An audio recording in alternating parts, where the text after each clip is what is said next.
So, you talk about playing the game, and you're right about that. I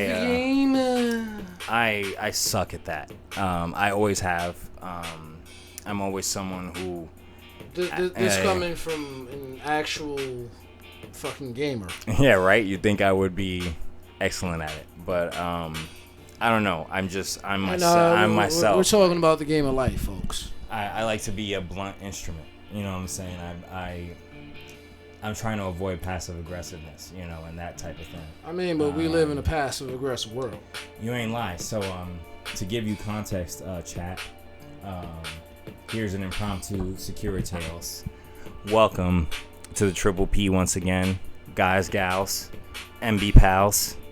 All types of aliens, tricks, marks, trick-ass marks, trip scamps, and all types of scallywags. And so for you scallywags, here's a quick tale because I was just talking about it, so we figured it'd be cool to just launch into it. And we thought it would be cool just to, you know what I'm saying, talk to y'all once again. So I'm at work, doing the thing. Once again, doing the thing. And doing that thing you do. My co-host here talks about playing the game, and so a supervisor playing a game of, bullshitting at work. You know what I'm saying? Like, all right, there's a lot, and give you more context.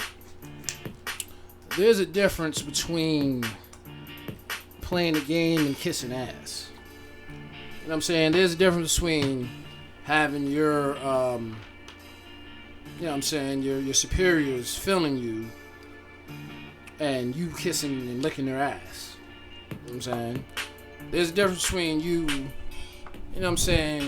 having a good rapport with most, if not all the people you work with, and you just flat out, just being a, try hard or just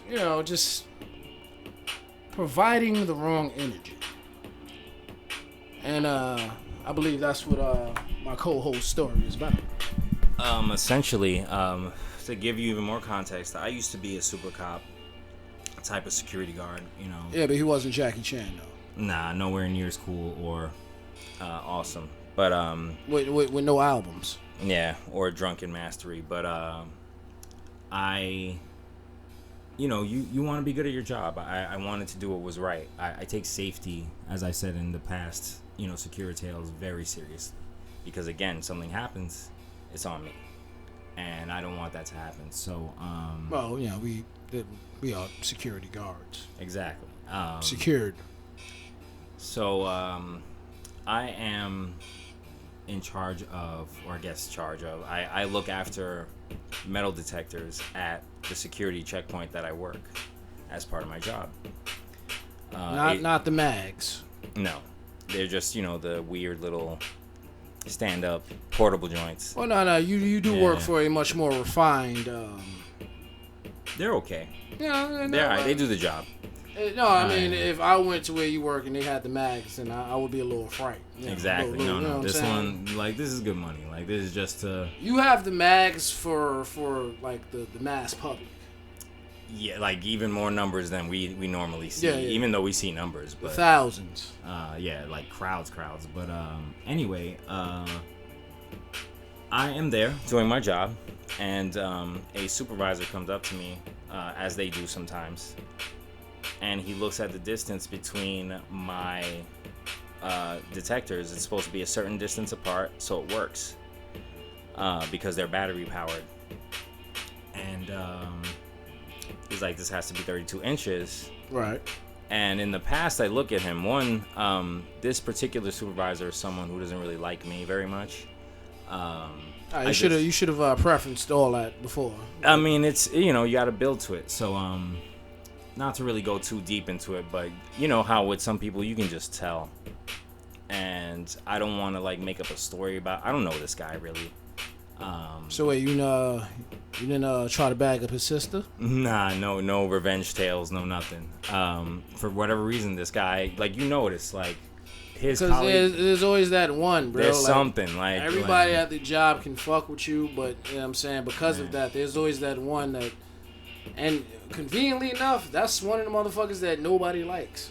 Yeah, seemed that way. But so he's telling me about the distance between the detectors, and pretty much just nitpicking.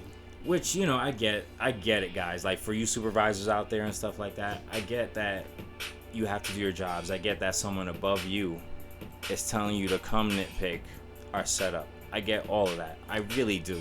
Yeah. But come on. The wackest part about that is, and you can't, like, if you take me to the side and tell me or something, fine. But yeah. Don't try to act like you my third grade teacher. Yeah, in front of all these people, like, it's humiliating.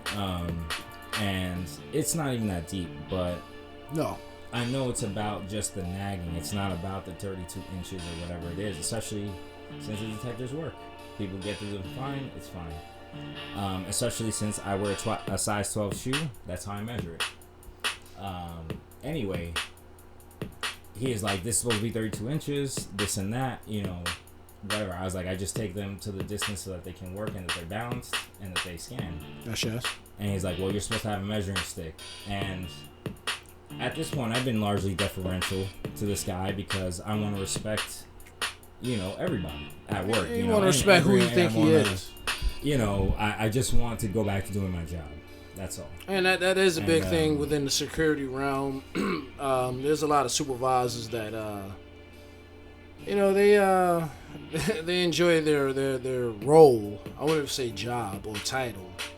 They enjoy their role a little too fucking much because, I mean, look, for them, it may bring certain perks and, you know, so on and so forth, but honestly, if shit really goes down and, like, let's say the cops have to show up, that supervisor is just another fucking civilian like all of us.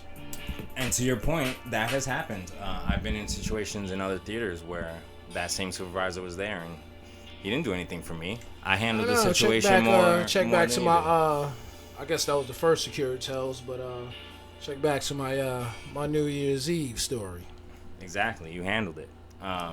Either way, I just the retort of like, are you gonna get me a measuring stick? Finally, like, it just came out of me. I didn't have time to pull it back. In other words, you were saying this nigga was mad whack. I pressed him. In his face. Like, was he short? He's a little shorter than me, so he's a fairly tall guy, taller than average. And he's like, "Don't say that." He has an accent. Don't say that. Wait, what kind of accent? Spanish? I don't know, West Indian. Oh shit. Okay. He's like, "Don't say that." I was like, "Listen, you guys come over here. You tell us about this measuring stick all the time. We still have no stick. I'm happy to measure it if you give me the stick." So in other words, the measuring stick was like the brass ring that you always gotta. That I gotta reach for. You know what I'm saying that as soon as you grab the shit, it disintegrates. Yeah, in my hand. You know what I'm saying shit just fizzles out, and now you gotta reach for the next brass ring. Exactly. So, you know, after that, I stayed level. I just said yes, okay, no problem. He's telling me how to do my job. You have to like stay on that little phrase right there. Stay central. You know what I'm saying? Because it's always about de-escalation.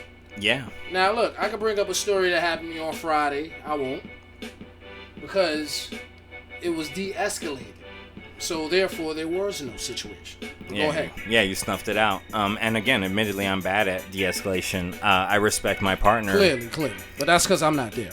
And you know, I'm in my training. I'm used to being an enforcer. I'm used to pressing people. I'm used to being on people's neck because they tell me to be. Yeah, but you can't always do that, son. I agree. I don't want to always be on. As I've said in the other episodes, I don't want to talk to you about this dumb shit they made me talk to you about.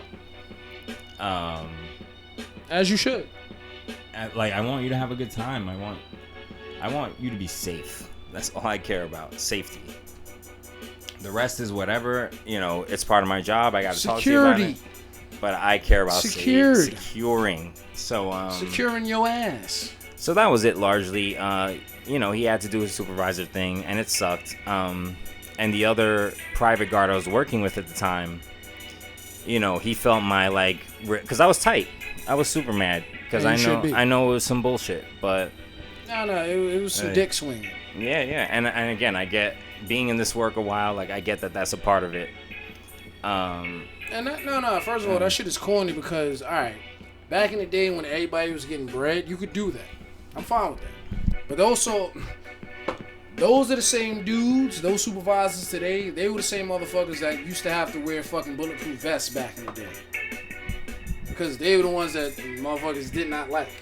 But, once again, it was cool because everybody was getting money and, not to sound messed up, but you could fuck people up back then. Yeah. And get away with it. Yeah. Without even having a security license. That's why those old school motherfuckers screwed it up for us because now we can't do shit. We gotta be therapists as opposed to bouncers now. Yeah, we gotta talk people out of a building. Yeah, we gotta talk them off the roof even though we want to be the ones throwing them off the fucking roof. We gotta make listen. Yo, I understand. I understand. I hear you. I understand. I hear you. I hear you. Please, but listen, you gotta get the fuck out. Like they don't want you there. You gotta go. But yes, continue. And that's pretty much the long and short of it. So the private guard I was working with at the time, who was there with me helping with the let-in, he looks at me after I'm going ham, like I'm tight. Right. Not too tight because I need to look composed for the people, the numerous white people coming in on the line. You can't look like a crazy nigga. Exactly. Even if I'm wearing a nice suit. So he goes, I've been doing this a while. I worked with this guy before, so I know that he has experience, like. And he looks at me and he goes, yo, I run a firm, like a little firm or whatever, this and that. And my immediate question to him was like, you ever talk to your people like that? Anybody? Like, if you the boss like that, you ever talk to anybody like that? No. And he's like, never. If I ever seen any of my supervisors talk to someone like that, they're fired on the spot. Corny. Is what this man said to me. Yeah, real corny shit, bro. Look, just abuse of authority, abuse of power, whatever you want to call the shit, bro. It's just motherfuckers that clearly don't have anything going on for themselves outside of what their role is. And they're going to really use and abuse that, which is cool, but I don't have the time for that. And we're out here together at the end of the day. I get that, but no. Like, after a certain point, you got to let those motherfuckers know, like, yo, you're not going to fuck I'm not going to be the one. No. Yes, okay, you got the white shirt, cool. But yo, bro, this job is not that important. So. No. Some of this, no. No. And again, once they know that, you know what I'm saying, this is a conversation about leverage and unfortunately, that power struggle, which is some bullshit because once again, we've said it on probably all the fucking security tells. It's about the team. It's about everybody showing up and leaving the same way they showed up. You know what I'm saying? That being both employees, security team, and the patrons. We all show up the way we all leave the way we showed up. Everybody come through, have a good time. We all have a good time, showing them a good time. They go the fuck home, we close up, that's it. And unfortunately, some people have their own idea of what a good time is, and that's why you have security. Yeah. So, that was just a little snippet there. My co-host is right. I need to work on being more level in this job and in life. Based on past experiences, like playing this game of compromise with people in the game of life, led to a lot of sacrifice and ruin. So I am uneasy to compromise. That doesn't mean I don't compromise with teammates or anyone I work with. I do what I can. I make it happen because again, at the end of the day, we're out here together. What else is there but the team? No stars, only us, I guess. And even if there are stars, like it's still us. And I don't know what more to say about that. It just, I guess I led with this because it was on my mind, and we were talking about this in the pre-production meeting. So there it really is. But we have an interesting hodgepodge of things for y'all tonight on this lovely East Williamsburg morning. First, we, in the continuance of the celebration of our birthday, or past birthday, or belated birthday, or whatever it is. I mean, we from the hood, you know. We celebrated birthday for the like birthday 2-3 months. Yeah. You know what I'm saying? The whole summer. So actually, now the birthday did start during the summertime, so we almost there. I mean, we'll just call this shit the precursor. The heat wave of 2020. Heat wave 2020 at the end of the world. 22. Heat wave 2022. They should bring back heat wave. Anybody. But I guess that would technically be the E because they own all that ECW shit. And NXT doesn't have the swag for that, so I don't want to see it. I don't want to see that, and I don't want to see no more Halloween Havocs. Oh, man. So, yes, the lineup. We're going to cover the conference finals, which are bubbling as we speak. And bubbling like some fucking fried bolognas. Yeah. I don't know if that's a good or bad thing. It depends on who you are. And that's the way I meant it. That's the way I fucking meant it. So we're going to talk about that. And then I guess talk about some more tales of Tail, I guess is how we sketched it out. At this point, folks, we're trying to, give y'all the forbidden door into more of our lives. You know what I mean? We run our mouths about sports and all types of and other mark fucking shit. I guess we're trying to give y'all a little bit more spice melange. More confessionals, I guess, more than we already have. Get more. Well, it used to be taxi cab confessions, but I guess this is great show. All day, baby. Oh, shout out to taxi cab confessions. Shout out to Real Sex. Shout out to Undressed back on the old school MTV. You know what I'm saying? At this point, I guess we're just the Uber obsessions. Even though I don't have any Uber tells, but yet. Me neither. But we're just trying to hit y'all with some real shit to get the taste buds bubbling. Or I was trying to think the old 36 Chambers skit, but I can't quote the chef the way I want to right now. And then I guess we'll wrap it up with whatever whirlpool we sink into. But I believe the brother man wanted to cover the saga, the yet ongoing saga of brother Antonio Brown, AB himself, the Stonecutter, the slayer, current slayer of Keisha Cole, and all that. There have been various developments that we've been actually meaning to talk about, but it just never comes up. Like, it's like AB is like at the bottom of the list. and we just forget, But then he'll make sure he resurrects himself all the way up to the fucking top. It's kind of like we wanted to talk more about Deshaun Watson and just didn't do the research or anything, didn't care. I mean, honestly, even within that, there's not too much to talk about.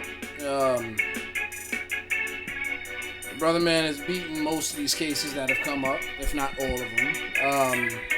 He at this point, if everything goes the way it's supposed to go, boy is only supposed to miss about 8 games from this upcoming season, which is kind of fucking ridiculous. I don't know how you have that many charges and you're not going for at least a year, but you know what I'm saying? Gotta give the league a chance to deal for him. Boy, the NFL, not for long. Yeah. Brother AB has, I don't want to say he hasn't been the bane of my existence for the last 4 years, but... What a start. Listen, I'm trying to really, really limit, if not totally stop my usage of the word nigga, but nigga. When you're talking about this individual, it's hard for me not to use it. And you know what? I probably won't as I'm going through this fucking soliloquy, but I don't know what else to say about the man outside of just, shut the fuck up and go somewhere, alright? Now, if you know anything about Keisha Cole, she clearly likes her some niggas. So I'm not surprised about that. But at the same time, I would have thought she would at least have learned her lesson by now. I guess we're still waiting for that Kanye AB mixtape, which probably won't ever come out because Kanye clearly is starting to realize the error of his ways. And outside of that, I mean, look. Damn, they got the perfect name, Kanye B, son. No. Gotta do it. It's happening. It's not because that shit sounds like the disease version of Kimye, son. It does, though. And at the same time, nobody wants to see that marriage, son. Nobody wants to see Kanye and AB. Except for people like spectacles. No, I mean, look, all right. The AB enablers may want to see that, but well, clearly this conversation won't be for them. As a matter of fact, I don't want to be around any of them motherfuckers because they're probably still those motherfuckers that have been hugging the block for about 40 years. Listen, bro, if you're 50 and you're still selling selling Nick bags of Reggie, come on, fam. Come on. I mean, you can't even get that sour, fam. Yeah, those boy, mids. They have Nick bags of sour, brother. Come on. That just means you're being cheap and real old school, son. So with that garbage bag of Reggie you got. Yeah, and it ain't even good Reggie, son. Like 50% of that shit is just seeds. Shout out to the BX. Either way, son. I mean, it wouldn't be right if I didn't bring this nigga up, but at the same time, I'm mad that I have to. Son. I mean, technically you and we by extension promised them, and it just never came up. All that and like, what do you do when a motherfucker keeps giving you new material, son? I'm feeling like Chris Rock right now without having been snuffed. And I guess that's what we're in the comment. Word. There's so many things that have happened. Oh yes. 22 has been. Oh no. That's how true it is. Yeah, 22's been a strange one, but it's gonna be a strange one for a while. Dudes were home for 2 years. I ain't gonna lie to you, boy. I wouldn't be surprised if 23 is some shit. Son. There's gonna be a lot of savagery. I wouldn't be surprised if somehow, some way, 2023, the man Jordan comes back. Finally, he was waiting. He was waiting in the cut.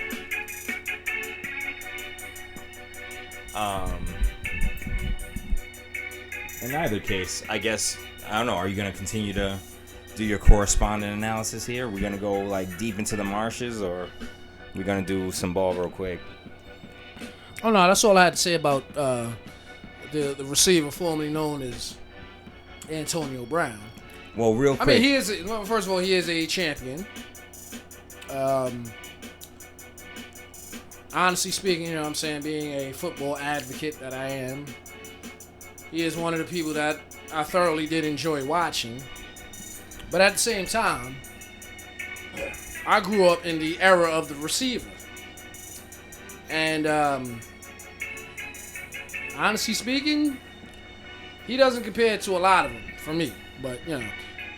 Well, listen, folks, if you want me to go into a AB rant or an AB against my top 5 receiver rant. AB at the end of the world. There we go. That'll be your Mortal Kombat opus there. We can do that. We can do that. I'll make sure I'm getting drunk for that one. That's well needed. I was fairly drunk for that Mortal Kombat rant. Maybe that's why I was so mad. No, you were mad because that movie sucked. It really did. No, the and first... they're trying to make part 2. Fucking hell. Once again, if the Miz is Johnny Cage, I have no reason to be part of that. You know what I'm saying? At all. That's all. I don't even know if I could watch for the spectacle. Nah, it wouldn't make no sense. At all. At all. But you know, like I said, they tried to do something that they thought they were going to do. It didn't happen. And you know, it was a fuck fest, and not the good kind of fuck fest, like a real dirty, slimy, like you paid $5 to come into this fuck fest. What was that movie? Some D's and A's. Oh, all the other guys. Yeah. You know what I'm saying we're gonna listen to some AM radio, and we're gonna put, you know what I'm saying we're gonna use some mustard and put some D's and some B's. Well, actually, we won't be doing that this evening, folks. That's just that. I mean, listen, if you're into using mustard to, you know, put some D's into some B's, listen. Whatever makes you happy, folks, as long as you're not hurting anybody in the wrong way. Now, you can hurt people in the right way because, you know, that's clearly what they want. Consent's important. Yeah, as long as you have that love contract, you know what I'm saying? Everything is Gucci Poochie. You know what I'm saying? Hopefully more Gucci than Poochie because, you know, well, I won't get to a lot Gucci doesn't want your love. And I won't get into a lot of anal details, but, you know, that can't go wrong if it's not taken care of, you know what I'm saying? I wouldn't know, I just heard, you know what I'm saying?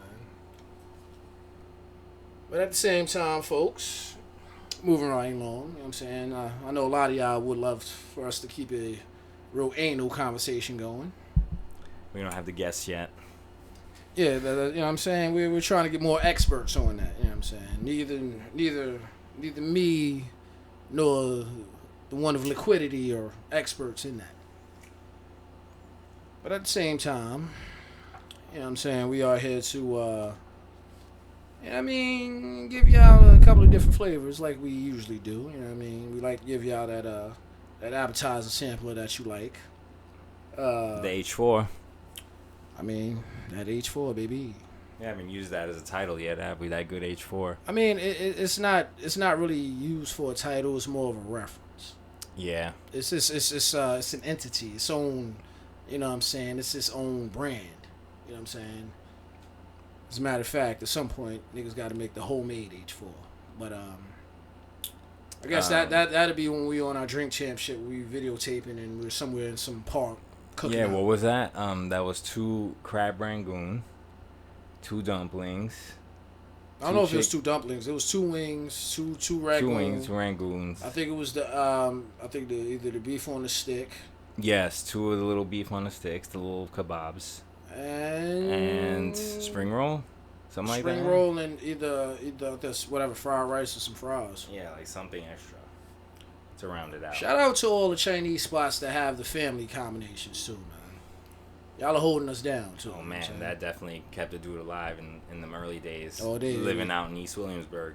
Not to mention that, you know, just to go back to this Chinese spot we talking about, it was a Chinese / Tex-Mex spot. It was amazing. And they also had some damn good buffalo wings in there, but I guess at some point we really have to do a full episode on everything in there was good, including the cashiers. Yeah, everything. Both of them. Shout out to you, Oma. Oma-san. The OG. She was so nice. Take care of a nigga. Yes. So yeah, basketball. What?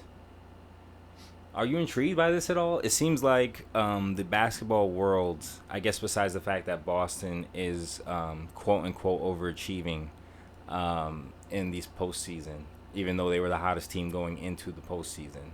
I don't know why dudes are surprised, but I get it, given that they beat the Bucks and all that. Right.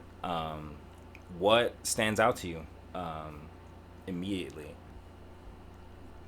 Because there's so much, we didn't get to really cover the early rounds like at all. So, I mean, I guess this is how we give them the little bit of taste. Honestly, the early rounds, the early rounds wouldn't have told you much anyway. It was very reminiscent of the bubble, honestly, in some ways. You know what? In regards to the vibe, yeah. I could say that. Yeah. Honestly, like the true vibe right now just seems to be really just, defense and poise. And I guess it's been so long to where we haven't had that with the right amount of teams. And, pandemic, bubble, whatever, so on and so forth. last year was the first, kind of true playoff that we had. We saw how that went. Honestly, it's one of those where not even really injury has dictated what's going on, but just more of honestly just having it and not having it. That's why honestly, I don't even want to say hindsight is 20/20, but I can honestly say I hadn't believed in the Suns since CP got there. I would have liked to, but I want to. They look so good, especially last year. All they've done is just turn out like most, if not all, of CP's teams, man. Which is fucked up, but at the same time, it's like, bro, this is... Yeah, they have that bright, dazzling flash. They look amazing. Everybody calls him the point guard. Yeah. And then they fizzle out. That 08 Hornets, 2011 Clippers, 2015 Clippers, 18 Rockets. Yeah. So we just named, 4 teams? Yeah. 4 teams that, look, all right, the Suns may be the most talented team he's ever had offensively. Oh, shit, offensively and maybe defensively. I don't know. But, you have that one common denominator. 4 different teams. Who was that one same X factor? That same one variable. And it was different this time.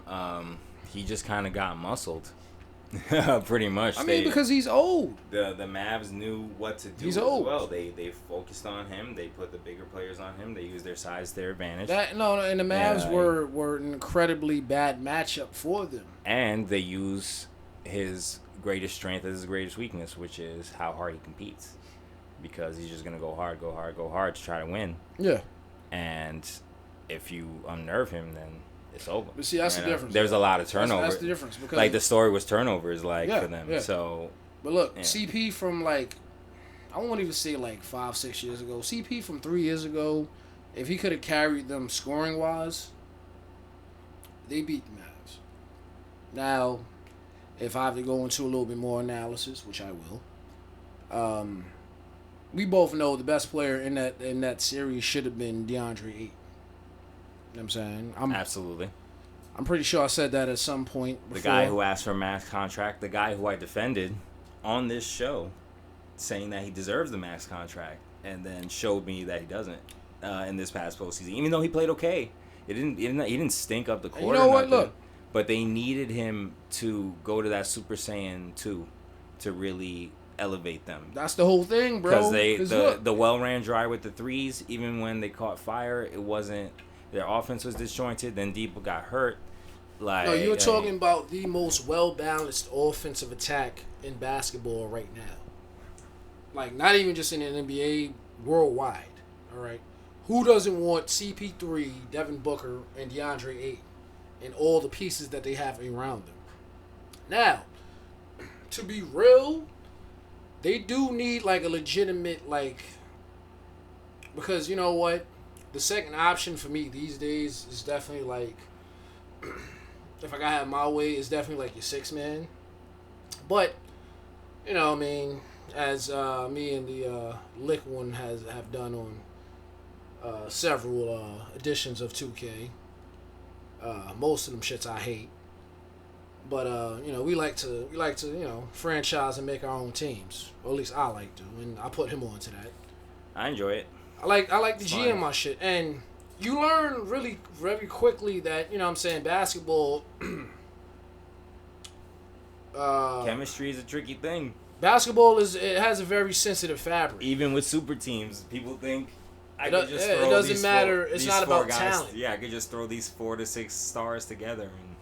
All right, no. No. Now, he's talking about the 04 Lakers right now, but whatever. There's a bunch of those, but they're a big example of that for sure. They were megastars that on that team. Matter of fact, I was watching a video yesterday when it was the top 20 most disappointing teams of all time, and it's very recent because it definitely has the Nets. It got the Lakers, I think Lakers were number 2 and the 73-9 Warriors were number 1, but That's weird. no, I mean, boy, if you go 73-9 and you don't win the chip, But there's very real reasons for that. oh no, they were Some but, that are often glossed over, such as almost getting murdered by the Thunder in the Western Conference Finals that year. but they beat them. Yeah, they did beat them. But All right, look, just to put shit on pause for a second. Fair enough, but at the same time, it wouldn't matter if Pippen was gone or Rodman or Ron Harper. Jordan would have won that chip, son. Now, there may have been an extreme uppercut to somebody's dick. I don't want to point out Karl Malone, but as a matter of fact, he probably would punch John Stockton in the dick. But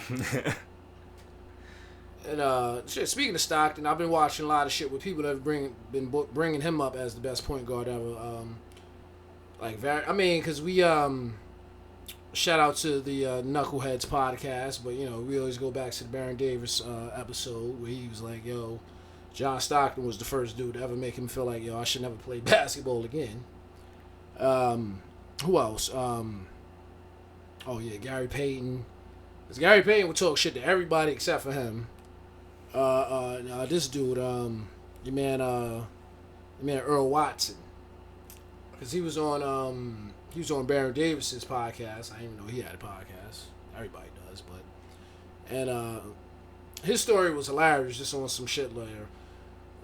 Stockton just Earl was really trying to play him full court, trying to press him like a young dude would, and he was like, "Yo, John Stockton, dead ass he thought he was passing the ball to somebody that was cutting, but he just threw the ball at his head, just threw it." And he was like, "Yo," he looked at John, and John was like, "Yo, back the fuck up." I'm looking at him like, "Yo, this dude's a fucking bully, son. Hey, what's up, man?" Yeah.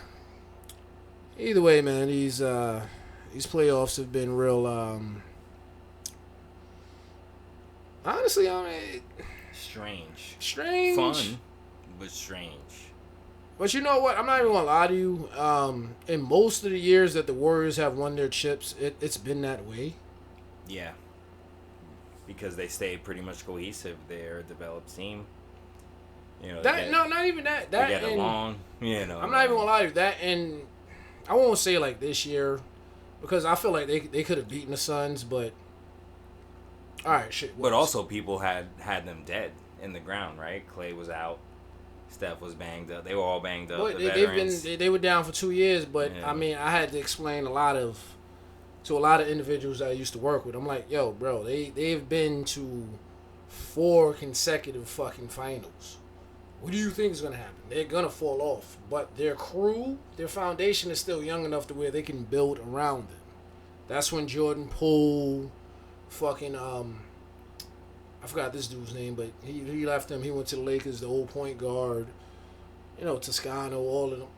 And, yo, you remember, I told you when they got Wiggins, I'm like, yo, bro, he's the perfect dude for them because he's your man that you always want to bring up. He's Harrison Barnes, but way fucking better, son. Yeah.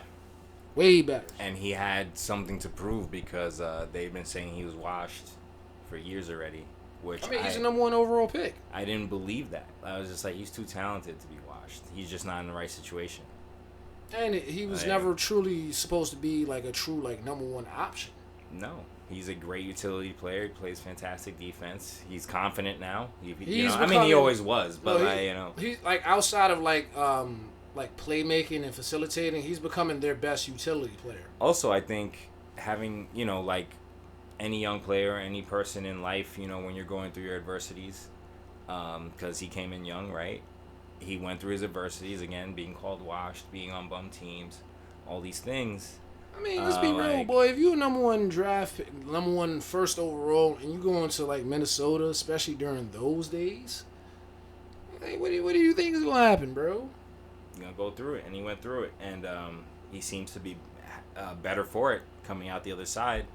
And again, I feel like he was just, I don't know this personally, I haven't done research on this dude, but I feel like he was looking for a situation where he felt valued. In Minnesota, he was not. He was around all this drama, the Jimmy Buckets drama, the specter of Chuck Daly being dead, and the organization being in this disarray that it's been in forever, them not allowing KG to become a part owner of the team, all these weird like outside distractions. I don't know what he's into in his personal life or anything, but no, he seems like a pretty like cool, demean, like demure, like low key dude. Yeah, like balls is just life, and I got my dream job, but it's just hard sometimes. That and he's not. You can tell he's not one of those that like because like I think both his parents were like real high level athletes. I know his mother was like Olympic level like track star type shit, but you can tell he's not about the stardom. And for what it's worth, I can say this about most, if not all, of like the true born and bred Canadian players. They all are real humble, man. Like they ball their asses off, but none of them are like real ego driven. You know what I'm saying? None of them. Like, and like shit. Jamal Murray could have been one of the cockiest motherfuckers in the world, bro. You from Canada, you go to Kentucky, you playing under John Calipari, you a top 10 pick. You know what I'm saying? Like why wouldn't you feel like you the man? So he could have came out like he was Tyler Hero. But he didn't. But now Tyler to me is better, but I don't know. Jamal be giving them buckets. He do, but his shit isn't as overall as Tyler, bro. Because Tyler will give it to you on both all ends of the offensive floor. Yeah. Jamal he throws up too many whack shots for me. Now again, can he? To me, if they want him to be a point guard, then he has to learn how to facilitate a little bit more. I think he's another one. He is instead of being Westbrook. He's better as the off guard because that's where he's most dangerous. And that's my point. He should not be the point guard. Then you have to guard him on the switch. First of all, they got 86 point guards still. Like that could be the tempo guard, like Will Barton or whatever. But none of them are facilitators. They're forced to be by committee because all they're doing is doing hockey assists from Jokic. Anyway, all the plays come from him either running in the paint, cutting, switching, and in motion to one of them to pass to when he's healthy, Jamal Murray or Michael Porter Jr. or Aaron Gordon, who's getting busy in the second half of the season. And that's a whackness because two of your biggest X factors you always have to worry about being injured. Yeah, staying on the court. And they're young, son. It's one thing if they was old, but they're young, bro. And they don't have depth to replace them. It's just Paul. And who else? You're not going to get it. You're not going to get it. Nah, never going to get it. So, again, that's why they need Jamal. But they need both of them. But even if they have both of them, I still don't trust them. I don't trust that makeup. Because how can you really win, bro? Well, what's the answer? I mean, you got the goddamn MVP on your team. One of them has to go. One of them. Because, again, I told you, if the Nuggets would have had Drew Holiday, I don't know if they won the chip, but... That's huge. They definitely... That's a big shot in the arm for them. They go from being that squad that lost Game 7 to Portland to at least being somebody that, all right, you're going to make it to the finals at least once. You know what I'm saying?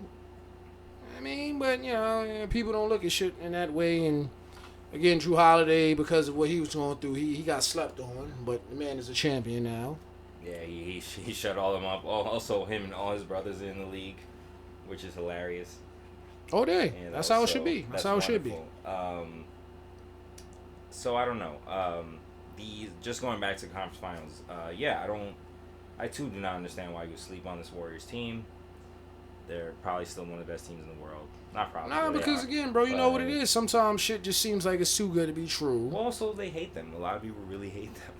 No, they've come into. You know what? The Warriors, in all funny irony, they're becoming like the basketball. The basketball version of the 49ers. I would even say the Patriots, where it's no. Isn't it like this love hate? Because because people hate I like the Warriors, which is that's what I'm saying. Which is weird because I'm a big, as you can tell by all the rants I've made about the Denver Nuggets and all that. I'm a big underdog team type of dude. I don't usually like the guys on the top because it's already established why they're there. Yeah. And I still love the Warriors. I think they're a great team. I don't know what's to dislike. You have two of the greatest shooters of all time on the team. They still somehow, despite losing players and switching things out and going through all these bumps, because they know how to survived.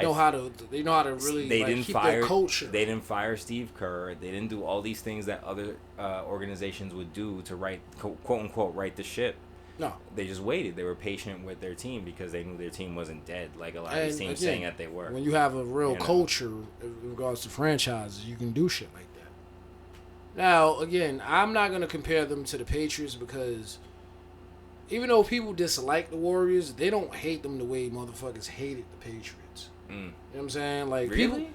That KD shit really still. He's not even on the team anymore, and people still hate them for that so venomously. They hate him, not them. They hate him. Yeah. And again, I'll put it like this: like, all right, in regards to like sustained greatness, I still wouldn't even compare the Warriors to the Patriots. If they would have got that 3-peat, then yeah, we could have that conversation. But if we're talking like pure dominance, I still wouldn't compare them to that. But at the same time, like I said, I wouldn't. People still like the Warriors way more than they ever liked the Patriots. You know what I'm saying? Absolutely. So that's why I compare. Steph Curry. Yeah, that's why I compare the Warriors more to like, and like I said, it's funny because it's still in that big area. I compare them more to like the 49ers than the Patriots, because the Niners, if you go over like the Niners in the 80s, they kind of have the same trajectory as the fucking Warriors. They got the one chip. You know what I'm saying? Try to get another one. Even though Niners didn't get to, like, that next one. They kind of lost a couple of conference championships, so on and so forth. 84, they beat the Dolphins, get their shit. Lose another couple of years. Come back in, 88. Get the back-to-back. So on and so forth. So the Warriors, while they haven't been like the true like essence of what a dynasty is, they have been the most relevant franchise within this last decade, and the one that has had the most sustained success without it being like over or like really what's the good word, like suffocating. You know what I'm saying? That's why I could never consider them a dynasty, and I'm much in that the Stephen A. elk where there was only two true dynasties in basketball, that being the Celtics and the Bulls. Like, you had great teams, but there was only two true dynasties. Yeah. And we can talk about the Lakers back in the 50s when they was like. I was gonna say even the Shaq and Kobe, because even them you couldn't consider them a dynasty because even though they won, they could still lose. When we talk about dynasty, it wasn't far gone. Yeah, exactly. Exactly. Like, you didn't you thought like the Lakers could lose. You know what I'm saying? Yeah. Like, so on and so forth. But yeah, no, these playoffs have been very interesting. So did our dangerous players prediction pans out? I remember I picked Kevon Looney. I tried to pick Wiggins, but you wouldn't let me. And he's already proven his worth there. This whole postseason. No, it wasn't that I wasn't trying to let you pick Wiggins. No, because he's technically a star, like you said. So I was like, all right, fine. Like, I'll try to challenge myself with that. So I picked Looney because he is important to the team. And if he plays well, they win.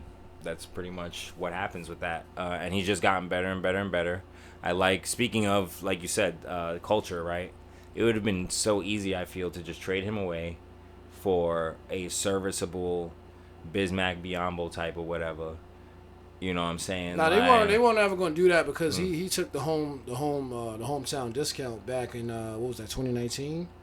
Because remember, he could have left back then. He signed the 4-year deal for like 40-50 mil. That's what I'm saying. I was surprised because so many people were like, "Oh, this dude's a waste of money." No, XYZ. the fuck but out of here. I didn't believe this personally, but and I mean, a lot of people don't know his story. I also just wanted them to get Vucevic, but I think that was still possible to keep him and still get Vucevic anyway. But now that's not gonna happen. But look, with Kevon Looney, he's had like a lot of like crazy injuries because I think he had to have both his hips worked on. Fuck. So, and I mean, now you're seeing the true Kevon Looney and what they needed and why they needed him, and they'll probably re-sign him, and they may end up getting rid of James Wiseman. So, even though this dude was the number 2 overall pick, but they still have time to see what he's about. Now, if you keep them both, then the Warriors probably don't lose for the next 4 or 5 years. Because I don't know what you do if they got their post game. They finally got the size. Versatile? The size they were hungry for. They have a true 7-footer that can get busy in the paint, and you have Kevon Looney doing everything else. I don't know what you do with that. I don't. See, look, if I guess I'm giving my finals pick right now, but if the Celtics beat the Warriors this year is because of their lack of size. But I have faith in Steve Kerr to where he will make the right adjustment. So, but again, I guess that's the series I want to see just because for the Warriors to beat the Celtics, it's not going to just be on just will and experience. They're going to have to really beat these little guys. Yeah, they have to put them in the ground. And they're going to have to really, no, Steve Kerr's going to have to out-coach this dude. Yeah. And that shit probably will go 7. That's an 7-game series, man. Because it's almost Lakers and Celtics, but it's not. But it is. And that's Udoka, right? Like. Yeah. So imagine, because they fronted on him early in the season. It's like, imagine after all that fronting, they really win this chip. So that's the second chip he's won by shock. And look, once they started hitting their stride, like, what was that, mid-March? I knew what it was because you already knew the type of pieces that they had. Yeah. And the alien team that they had. And so it's like, all right, once they got their D together, because that's why they really lost. They said it because they couldn't D up in like the fourth quarter, so on and so forth. That's why they lost that dumbass game, the first game against the Knicks. And I'm a Knicks fan, but whatever. The much celebrated Bing Bong game. What you talking about, the RJ shit? That was the Bing Bong game, was it? No. That was like mid-season. I thought the Bing Bong game was like early. No. The first game with Knicks and Celtics, that was the double overtime shit. Yeah, isn't that when Evan Fournier went ham? And like that's the reason why they won the game practically? No, that's still the same game you thinking about. Okay. First game, it was just Celtics really should have won. They just got tired. As a matter of fact, that's the same night we had the the good draft. That's right. For the fantasy league. That's right. Speaking of fantasy league, this is the point when, if we were sponsored by somebody, we would throw that out there. DraftKings. You know what I'm saying? If any of y'all want to holler at us, you know what I'm saying? I like to make a few wagers on FanDuel. I definitely do some DraftKings. Haven't messed with Caesars yet, but I heard that's a wave. What's the other shit? What's that? Riverboat? It's River something. Is it Riverboat? I don't know. It's River something. I just know it's either River. I think it's River. I think it's River Bets or Riverboat. Whatever. Yeah. Nah, FanDuel and, and DraftKings is just taking over. We still FanDuel. Both of them. Both of them just taking over. Actually, we could do a cast on that, but not right now. But if any of y'all want to sponsor us, we'll definitely. You know what I'm saying? Fuck it. I mean, we already that basketball money. And that fighting money, that MMA money.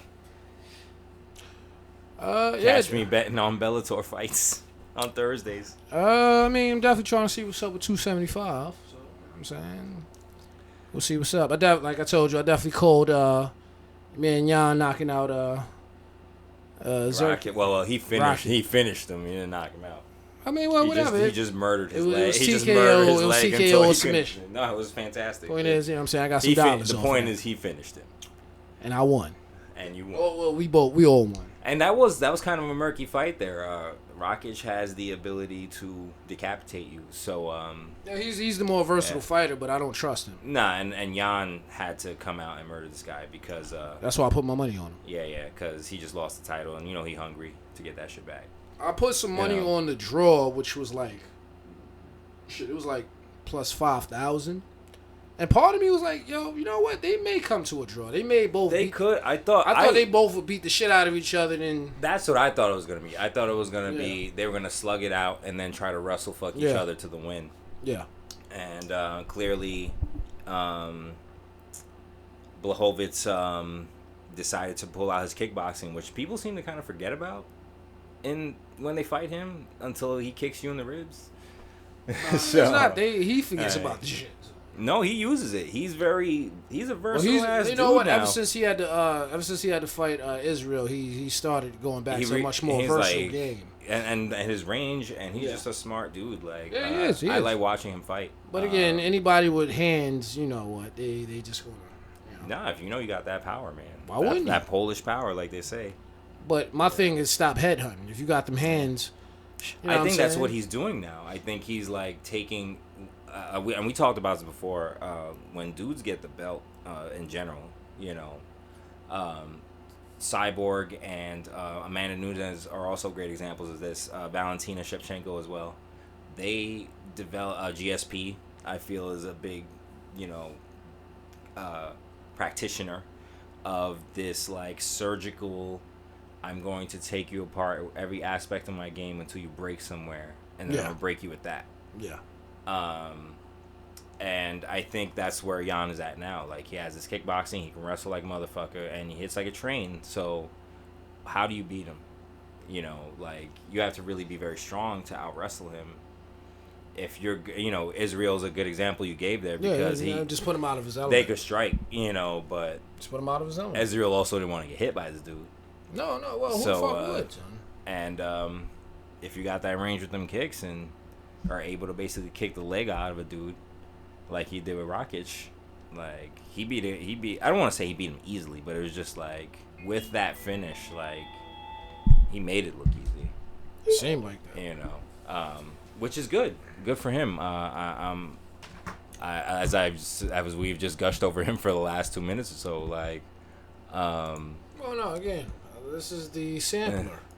No, I love fighting, man.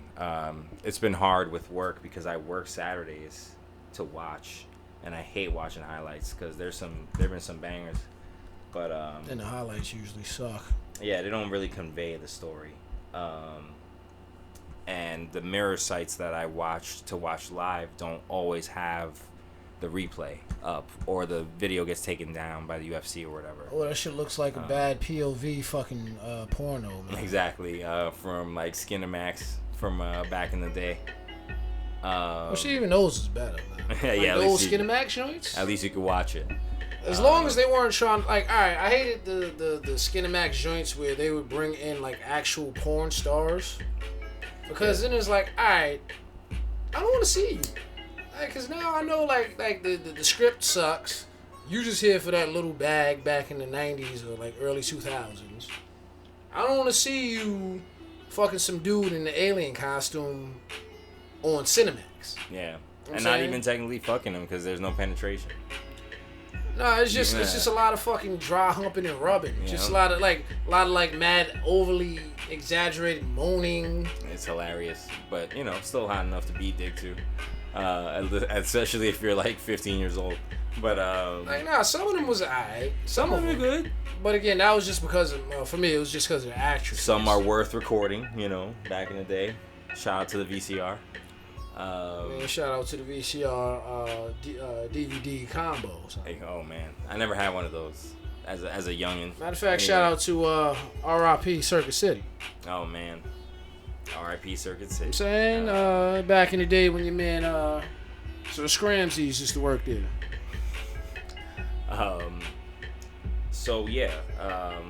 Basketball. I'm looking forward to the finals myself. Do I want the Warriors and Celtics? I don't know. I kind of want to see buckets in the finals again. It sucks though because they don't have Kyle, which is a big reason they got him for that type of situation. No, Kyle came back. Oh, I thought he was still hurt. No. Kyle was in the last game. Oh, I haven't been watching shit, bro. Like, all these niggas. The only one that didn't play in what was that game 4 was Tyler. Okay, well that makes sense, but all these dudes played, bro. So but yeah, again, all right, put it like this: the Eastern Conference. The Larry Bird Trophy, and those two teams playing for that. That probably will end up going to 7 just because both teams are injured. But at the same time, look, it would have been nice to see both teams fully healthy because then it definitely is going to 7. And I'm not going to hold you. That's a woo banger. I'm going to say Warriors in 5. For your finals prediction, your Lightskin finals prediction? Yeah, well, Lightskin before I get to 10, yeah. Shit.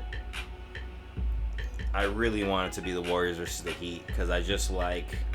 I mean, honestly, that just sounds better. I just like Jimmy. The better matchup or the more intriguing is matchup. Definitely Boston versus the Warriors, or dare I say even Dallas versus Boston. But well, I mean, now you're just talking to the odds makers. Well, it's just interesting in that the two teams have versatile ways to win. They both have size. They're both good defensively. It really will just be a battle. No. Well, Boston has more size because they're more of the alien team. Yeah, and they're younger. The problem is they don't have they don't have a team that they have to deal with in regards to like chasing three motherfuckers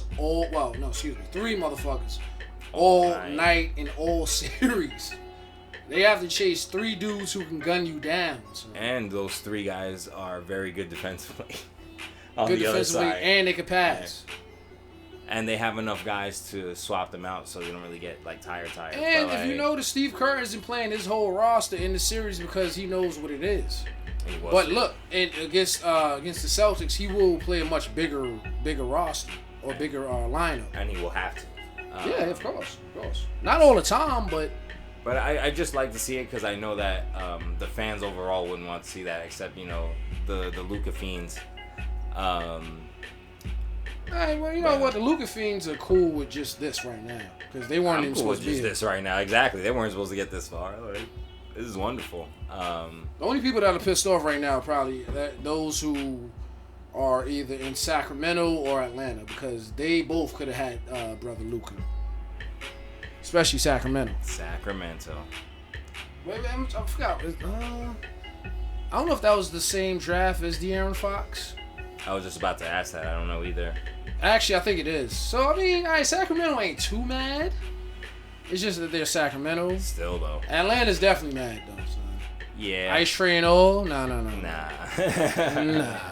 You take Luka over all these motherfuckers. Definitely. And it's just cool to see him do it so young-like. It's going to be fun to see him have this LeBron-like career. And it was also cool to see him busting the, even though he had lost, it was cool seeing the gold rollie that he busted at the press conference that night. Swag. And furthermore, he is basically what Ricky Rubio was supposed to be. Not to slander Ricky, but... Nah.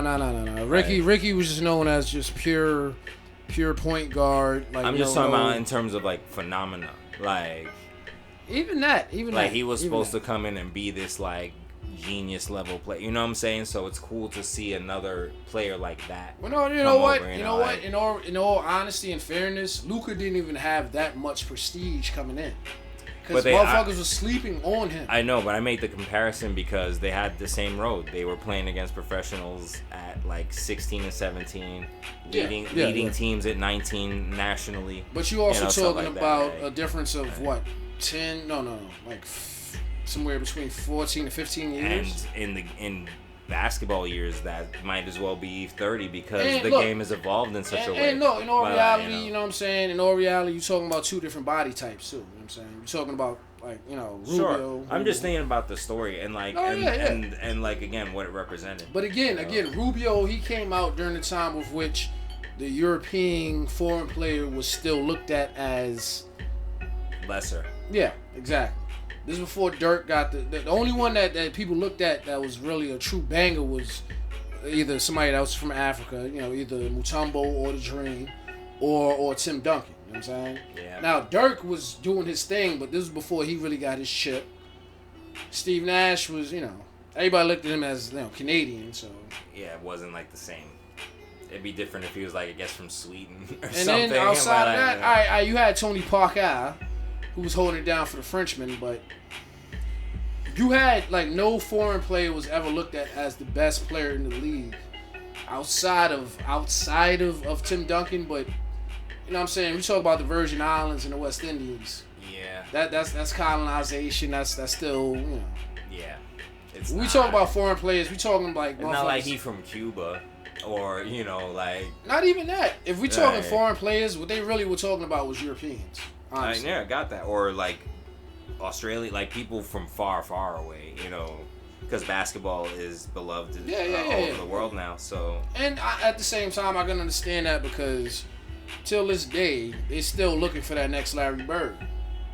So the niggas was fiending, bro. They were fiending. Not to mention, I mean, they were looking for, like, they were reaching because that's why your man E had so much hype. But again, E was nice. He was just lazy. Yeah. No, I won't say lazy. You know why? I won't say he was lazy. He just. I think that was also another wrong situation. I was about to say that he didn't wasn't developed. Because look, if E would have came to like New York or Houston or any like team that had like a real ill Asian culture, wasn't he a net? That's my whole point. Was that Jersey. When they were still in Jersey? Right. He was either a net or Wizard. I forgot which one. Might have been both. I think he got drafted to the Wizards. Oh, live research. He got drafted to the Wizards, and I think the Nets picked him up. But a few teams. But nah, boy, you sitting. I mean, like, nah, listen. Now, had E been that nigga, it don't matter, boy. He could have been that. He could have been the chocolate, the Asian chocolate in Chocolate City. But you know what I'm saying, now that goes back to the true essence of what we're talking about. It don't matter where you from. If you get busy, you get busy. You know what I'm saying? Larry Bird could have played in Atlanta and he would have had all types of black joints. Oh, yeah. I mean, but either way. Well, shit, like I said earlier, I've been, you know. Milwaukee, New Jersey, Washington, Dallas. Oh, he got drafted to Milwaukee, yeah. Mm-hmm. Damn, Milwaukee fucked up. But, you know what? When he went to Dallas, I thought he was going to do something, boy. Him and Dirk? Oh, my God. To this, he only played 30 games. But he was averaged 7 minutes a game, a field goal. And he's another one. He came through at the wrong time. Threw 37% shooting percentage, 30 from 3. Because he was like damn near like a 7-footer, but he was too much of like a stretch. 67 field goal percent. Like his best numbers were. Hold on. Bear with me for the live research fam. It would have had to been when he was on the Nets, because that was the one time that motherfuckers was really talking about him. Yeah. Both of his seasons, that's when he was doing the best. So that's 09-10 season was his best year. 12 points, a block a game, a steal a game, an assist a game. See, that's when the Nets were what they should have became, which they becoming like this weird alien team. 80% from free throw line. Wow. From a 7-footer. Yeah. Well, he was always a decent shooter. That's what I'm saying. Like, he came through at the wrong time. 34% from 3. Yeah, nah, because honestly, if you would have... terrible field goal percentage overall. Like, he was a shooter. Like, he wasn't like for a big. That's what I'm saying. He was finesse. Yeah. He was big finesse. And again, like you said, that's the wrong era.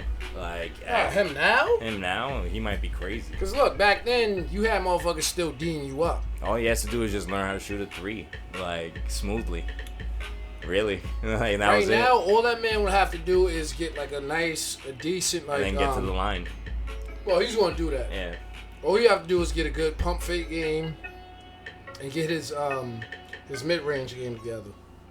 Well, he would never have to touch the post. According to my quick research, he's still playing. I didn't see what his stats were or anything, but he's still playing. So good for him. Shout out to Guangdong Tigers. Shout out to Swaggy P. I heard he was out in Japan getting his shit right. Cool. You know what I'm saying? And I guess. So I guess mine would be if I had to really, if I'm. I mean, you already said it. If I want to see. You already said it. I want to see Mavs in Boston, but. Right now, you're on your Stephen A. shit, son. You want to be on the West Coast. You want to be in South Beach. Yeah, exactly. You know, stay tuned for the finals coverage in South Beach. Come into the white party, Miami Vice style. All day, baby. No socks. No socks with the sterling silver chain. Yes. So I guess that's that. I guess since the season is basically wrapped up, do you have any feelings about end of the year awards or? Because we talked about in the pre-production about kind of like. What's next, really? Like, this is a weird, injury-plagued, odd trade season. Like, Can't even say that because you can say the last like 5 to 6 or shit even 7 seasons have been plagued by injury, so on and so forth. But this one is a little different because this is the first postseason that we've had that is truly cleared out of like what we knew as the pandemic. So now you have all the lunatics out, you have all the fanatics out, all the fandemonium out. So now we really have the true essence of what sports are. That's where you make a break. That's where you separate the boys from the men. You know what I'm saying? Like, the bubble is the bubble. I give them respect, but there's a difference between you being in the bubble and you going out to Boston and having some little blonde white girl calling you a nigga. Or touching on your family, like or shit, spitting on you. Yeah. Throwing beer on you, whatever. Son. Like there's a difference. Like, there's a difference between you being at the crib and you having to take this long ass flight, shit being delayed, you having to go through all this long ass shit to get your luggage, going to the hotel, shit being slowed up. There's a difference. Like, your mind, anybody that's taking a vacation and has had a long, hopefully, let's just say like you going out to your destination was long, shitty, you got there, had a good time and came back, but sometimes the way out there is fucked up and the way back is fucked up. Right. You know what I'm saying? And so on and so forth. So at this point, the only team that's been on these mad turbulent flights has been the Warriors. And maybe Miami, but not this, well, the core of this Miami team, yeah. They were the ones that went to the finals. That's when Tyler Herro was a rookie. Bam was still young, but you can see like the Miami stew is still brewing. Even if Jimmy is stirring that pot, like that stew is not ready. It's not thickened. They're trying to get to where Boston is. Now, if they beat Boston, cool. As I told you a couple of days ago when we were chilling, Bam has to be the best player in this fucking series. And again, I don't know if he's ready. He showed what he's capable of in Game 3, but I don't think he's ready for that, like in regards to being like that franchise player yet. But he is showing you what he can do, and I'm liking it, man. He's looking like a young dream, son. Also, it's nice to just see him not hurt. And like really, because when they were in the bubble and competing in the finals, like that was always the factor. Oh, he's hurt. Oh, he's hurt. Oh, he's hurt. But he still showed up though. He had that crispy, and Jason Tatum has never forgotten that shit. Yeah. That crispy ass block the last couple of seconds. So it's cool, like to see that one of their foundational pieces be able to contribute heavily. As you should, and that's what the playoffs are about. The playoffs are about your stars showing up, but also you hearing those names that you either heard about before or you haven't heard about in so fucking long, son. You know what I mean? Your Bob McAdoo's, your Robert Ory's, your Sam Cassells, your fucking Jesus, your Matthew Dellavedova's. Shit, your Timothy Mozgovs, you know what I'm saying? Your Bobby Portis's, you know what I'm saying? Individuals that contribute to you winning. It's one thing for you to contribute, but you gotta contribute to the dub and to the chip. You know what I'm saying? Your Ime Udokas. All day, you know what I'm saying? Your Lamar Odoms. I am eager to see what free agency looks like, personally. I can't even really say what can or should happen. I haven't really been up on my contracts like that either. This Westbrook thing has kind of been like a tornado through the league and obscured all the possible deals that can happen. Bradley Beal appeals to be staying in Washington. That's the only other like major guy I could think of. And Zach LaVine, right? I believe he's a free agent now. Yeah, but he'll probably stay in He'll probably stay because they got a squad. It was nice to see them also go to the playoffs, even though they got smoked. They weren't missing their best players, but they were missing their true X factors. Also, there having been now disappointed fantasy team owner. But still fun. It was a fun time. Well, again, I mean, you can touch upon that if you want to. We definitely still gotta get to the tells, but Oh yes, it's true. But I at least. As a matter of fact, this will be a good closeout because the way your team was and how these playoffs are pretty much same. Yeah, they are parallel. It's a good metaphor. It is though. I just realized that as I was thinking it. So I guess I'll tell the story of my team a little bit. All right. Well, if you're gonna do that, you got to give your full roster. Oh shit. I mean, I think we gave rosters earlier, but you got to give your ending roster. Oh man. I think I even deleted the Yahoo app off of here because it was taking a lot of space, and I figured I won't need it until next season. Nah, that was just him trying to get rid of the pain. That too. I won't front. It hurt. It hurt to see that icon there. I mean, look, because we should have did a little bit more coverage of it, but you definitely had a real rags to riches stories, man. And then back to rags. Well, better than mine because I started. I went from riches to rags to kind of almost back to riches then to total having nothing. The door slammed in your face. You know what I'm saying? Welcome to the wild world of fantasy, folks. Yep. So now I got to pull his shit up. There we go. On-air research. No. Now I gotta look at my team, which was still looking incredible. As a matter of fact, I'll give you my final roster, folks. Before Might I as give well, since you're there. It's your phone. The last, Jesus Christ, a fucking squad. All right, my last starting lineup, okay, was De'Aaron Fox, your man Dort, Luka, but I traded him when shit fell through. I was like, all right, I'm whatever. So I traded him, but I did have Luka on my squad. Sadiq Beek. The reverse. Dorian Finney-Smith, who Liquid one had. I scooped him up. Yeah, we were like trading him back and forth basically off the waiver wire the whole season. He got busy tonight, by the way. He was lacing it. Domantas Sabonis. I still need him on the Knicks. DeAndre Ayton, Andre Drummond, Bogdanovic, Joe Ingles, who me and the brother man talked about several times about trading. But he's mad injured.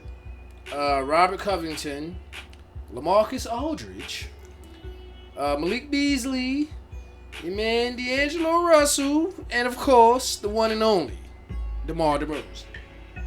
And yet, I finished, I think, 8th in the fucking league.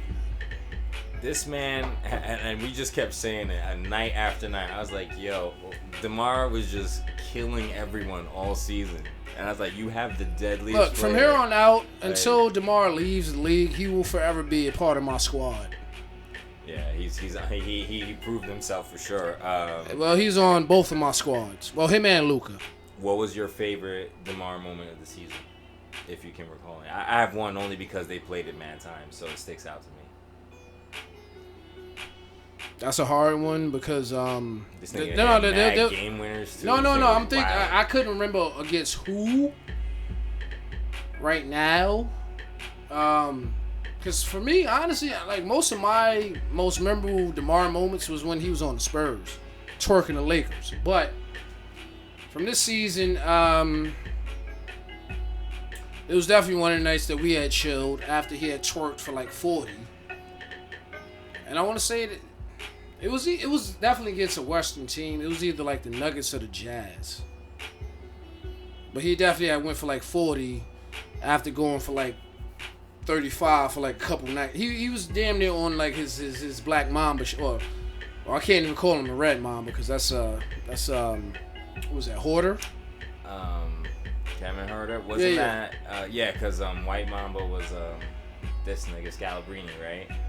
No. Scalabrini was just the he was like the red, the Red Rocket. Yeah, they call him a red something. Yeah. Something, right? But no, the Red Mamba is Hoarder because he and Scalabrini was too old for Yeah, he was playing to be the White. First of all, he was playing before. He was like around during the initial you know what I'm saying, birth of the Mamba. Matter of fact, he played Kobe, I think, when Kobe was still number 8. If I'm not mistaken, but, you know, I'm sure the nerds will correct us on that. But, yes. Getting back to your team, sir. Oh, boy. Well, you Oh, yeah. My fault. You know what I'm saying? You got it, not me. I had to turn the phone off when I looked at my shit. You looked at your team and got mad you again. You felt the heartbreak. Not even a heartbreak, just the... Again, like I said, folks, you know what I mean? You can put a squad together and... You know... But that was my fault. I wasn't paying too much attention to shit. Not to mention, you know what I'm saying, I'm cool with the motherfuckers that run the league, so... There was a lot of conspiracies going on. As usual in fantasy sports, the collusion. All right, we're looking at the home. Yeah, I finished. Wow, everybody had 100+ wins except for me, son. I had 78 wins and 158 losses and 4 draws. Fuck. Wow. Okay. The Brother Man's team is Donovan Mitchell. Yes. Desmond Bain. Octavius Caldwell Pope. Yeah, KCP was going ham at the end of the season, let me tell you. Brother H. Jones, Aaron Gordon. Shout out to Herb. Hold on. Talk about surprises of the playoffs. Herb Jones was getting busy, son. I can't wait. Surprises of the whole season. I can't wait. Yeah, and the whole season. I can't wait. I'm picking him again for sure. If and when I do this again. That's the beauty of this GM shit. And that's why you understand why certain motherfuckers get comfortable with certain people. It's hard not to do that. Because, you know what I mean? When you building a culture, you know what I mean? And we're human, so we don't want to think a lot. We don't want to get outside of our comfort zone. We want inconsistency. No, we want consistency within the inconsistent world. Yeah. Pardon me for getting too philosophical. Matter of fact, no. I'm gonna let you read your own damn team because I ain't got no time for you. But I did beat the Brother Man one time early in the season. He did beat me when my team was arguably better than this. All right, I'm gonna start at the top again. I'm gonna run it back. So it wasn't Donovan Mitchell. I wish I had him, but it's fine. It was Davion Mitchell from the Kings, who was also getting busy. Shout out to him, boy. Yeah, he's good, man. He's got a squad. They got a squad on the low. If they do this right, he got more minutes, especially when they traded away Tyrese Halliburton and Buddy Hield. So there's him. Shout out to him. Definitely got Desmond Bain, who should have most certainly won Most Improved Player of the Year or whatever, but it's fine. It goes to Ja. He got busy. KCP, as the light skin one mentioned. Herb Jones, not on Herb. Thank you, Herb. You gave me so many steals and blocks. I appreciate you so much. Can't wait to pick you again next year, if you are even available, now that people really know how you get down. Aaron Gordon, who was a guy that I frequently picked up off the waiver wire because he was hurt and people don't believe in him and he's a little inconsistent. But getting traded to Denver appeared to kind of give him, new life. He was coming out, getting 20-10 games, like styling on people like he used to do in Orlando. He looks comfortable there. I look forward to seeing if the beat-up Nuggets could finally get it together and put on a real roster out there that is not hurt. He will be an important piece of it. Buddy Hield, who I guess we are the Buddy Hield Appreciation Podcast, got traded to Indiana from the Kings along with Tyrese Halliburton, and is another one who I look forward to seeing on my beloved Pacers next year. Appears to, at least for me, because I don't watch mad Sacramento games, has this really slick playmaking game that, again, the Lakers lost out on. You fucking morons. You should have made that deal when he was basically going for nothing. Instead, you settled for Malik Monk for some reason. Anyway, Buddy Hield was getting busy this year on both teams, especially at the end with the Pacers, because he was dropping buckets and averaging 6 assists a game. which is fucking wonderful. I feel like he will help that team tremendously, especially since Malcolm Brogdon can't stay on the goddamn court. And I'll get to him in a second. The guy who I feel in a lot of ways should have won MVP, Joel Embiid. He's definitely the MVP of my team. I was very smart, or I should say the computer version of me was very smart to auto-draft him because I was working during the draft. But my team is pretty much more or less who I would have picked. Not given, some waiver wires and some. I didn't make any trades. This wasn't a very trade-heavy league. The only trade that tried to happen was some Julius Randle trade mid-season, and the league was like, fuck that. And so no one tried to trade again after that. I still ended up getting Julius towards the end of the year, but... Which is funny as hell. For free, basically, practically. At that point, it was... It was over. It was a fairly alright trade, but... It is what it is, once you've become fully submerged into the GM mindset, I mean, you don't make random trades, but at the same time, you have to understand the chemistry of your team. So Joel, man, definitely the most important piece of my team. Yeah. Was definitely getting me wins. MVP candidate. Absolutely. I really thought he was going to win it. But then I realized the Joker was putting up historic numbers, basically, so you can't really argue against that. Listen. No. Joel should have won that this year. I feel like... He should have. You know why? Because, honestly... He's so much more valuable to what the Sixers did and how far they got. Yes. And he really put the fear in the league. Like, niggas didn't want to see him while he was getting 5 to 10 streak of 40-point games or whatever, bugging. I don't have the numbers in front of me right now, but it's like 30-something games that he has with 35 or more. Some shit.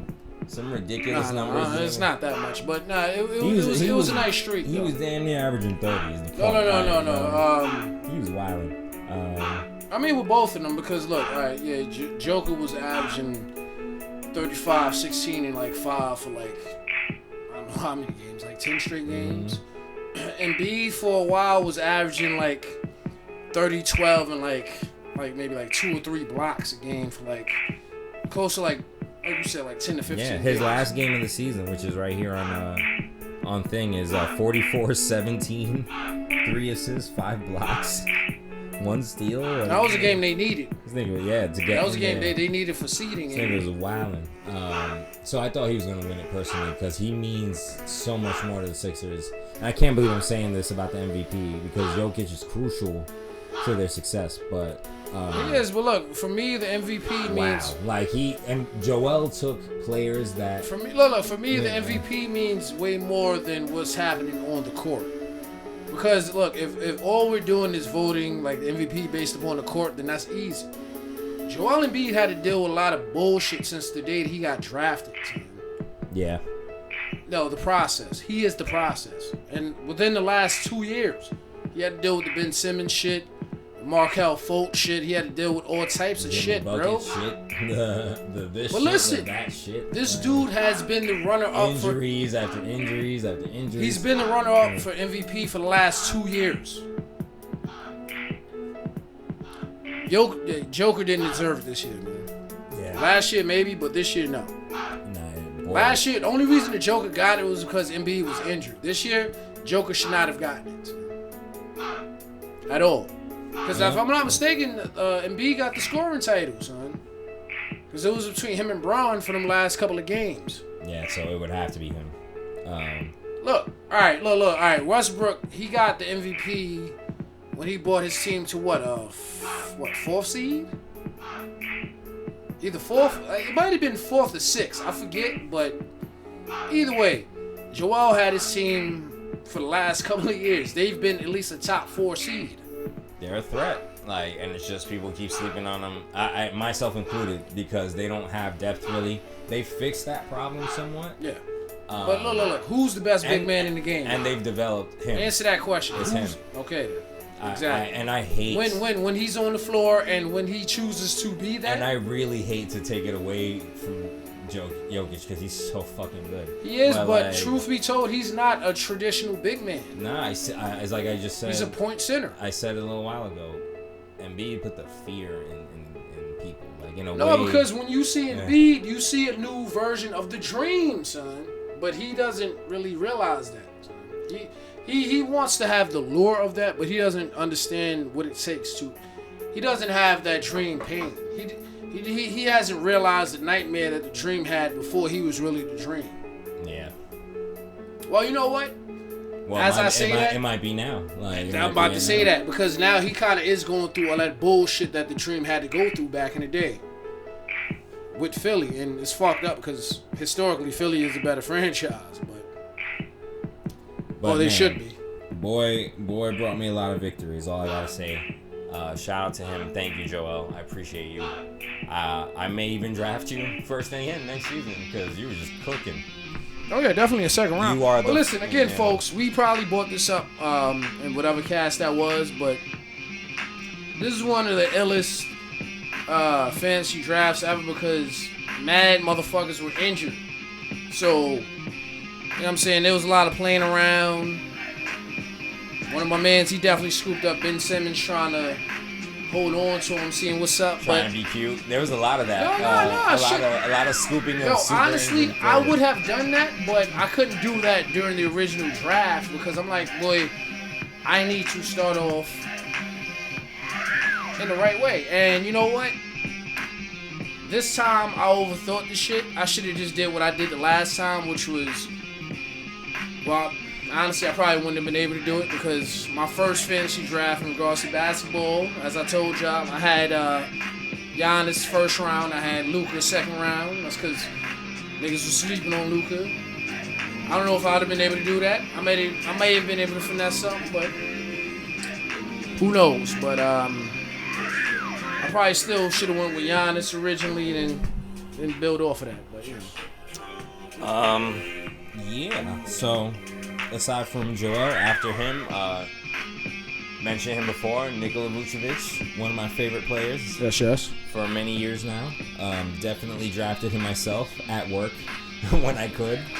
Another big man that was shitted on by the Magic. Definitely. Definitely undervalued. This year was kind of rocky for him, but... and this is why we wanted to bring these teams up. The Bulls, I had a lot of Bulls players, and I'm spoiling some of my loyal players. I drafted Lonzo because I knew he was going to get a high usage rate. I mean, the Bulls, they had one of those teams. I drafted Lonzo. I got Vucevic because he's one of my favorites, and he was available. People didn't think, again, slept on him, so I was like, oh, I knew he was going to be free. Of course. And I had other Bulls throughout the season, like Kobe White and Ayo Dosunmu, who was a really good player. Can't wait to see him get more minutes, which he will, as the backup. Yes. And the Bulls really helped give me a lot of wins. I know it's like kind of weird for fantasy to draft 3 to 4 players from the same team because it muddies you up. No, not really. And it depends on the matchup and the week and all that. I get all that, but like, I try to really have a diverse, because I wanted all my positions to be filled well. That's really all I was more worried about than anything else. But yeah, who was the rest of my roster? Oh, my injured guy. So I got Damian Lillard, who was auto-drafted for me, which is normally a fantastic pick. He was my first pick. First overall. And I mean, I was watching his old draft, even though he wasn't involved in... I was like, yo, these are the same. I was involved with the second half of it. No, I'm looking at it. I'm like, yo, these are the same exact motherfuckers that he would be. It really were, though. They really were. He would be fucking drafting, son. Yes. As soon as I saw no one pick Joel, and when I went back to look at the draft order, I was like, wow, people were crazy.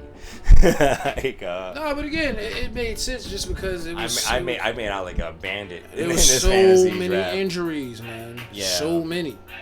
And I made sure to pick a lot of utility players. Obviously, I couldn't predict how good Desmond Bain would be, or guys like that. Shit, you're supposed to have, 3 utility players?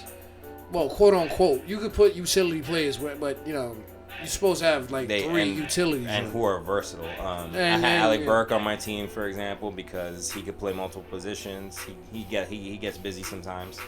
Boy, I had the best front court in the fucking game. And my shadow MVP besides Joel, because Malcolm Brogdon, who was another guy I definitely picked myself because I've talked about him all the time so much, couldn't stay on the court. But when he was on the court, he was wilding. I thought it was a huge boon to the Pacers to see a guy like that who could really score, make the rest of the team better, but he can't stay on the court consistently enough to be effective.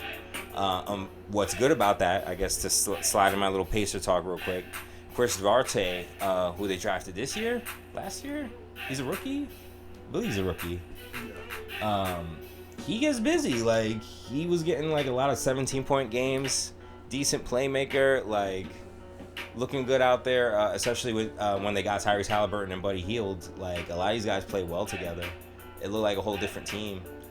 They may not have to trade Miles Turner, even though they're probably going to anyway. But if Malcolm Brogdon could stay on the court, they got a squad, at least a starting five. And so it was nice to have those guys really help me out.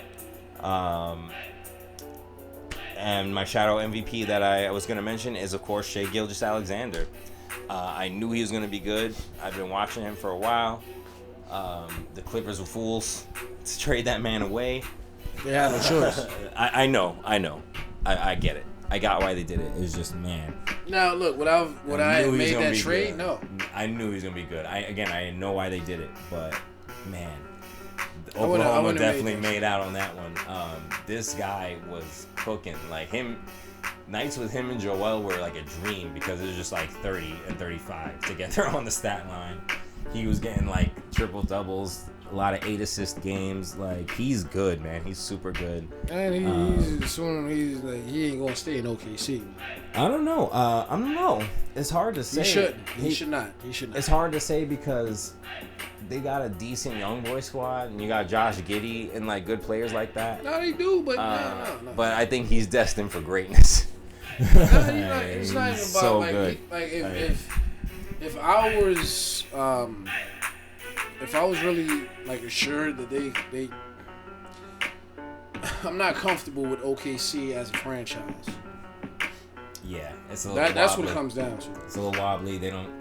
It's fine. We're not gonna go into that. They've shown that like they're enablers. You know what I'm saying? They're not about building like an actual like culture. They're just about trying to keep stars there because they're overcompensating.